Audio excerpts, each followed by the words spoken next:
நண்பர்கள் அனைவருக்கும் என்னுடைய இனிய காலை வணக்கங்களை தெரிவித்துக் கொள்கின்றேன்.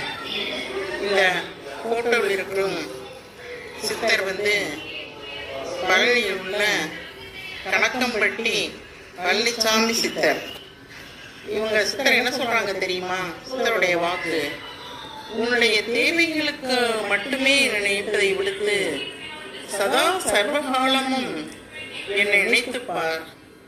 அவ்வாறு நீ நினைத்து பார்த்தாயானால் உனக்கு தேவைகள் இல்லாமல் போய்விடும் அப்படின்னு இந்த சித்தர் சொல்றதாக சொல்றாங்க.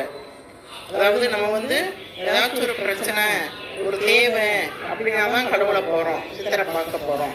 அப்படி இல்லாம உனக்கு ஏற்படும் தேவைகளை தவிர்த்து தேவைகளுக்காக மட்டும்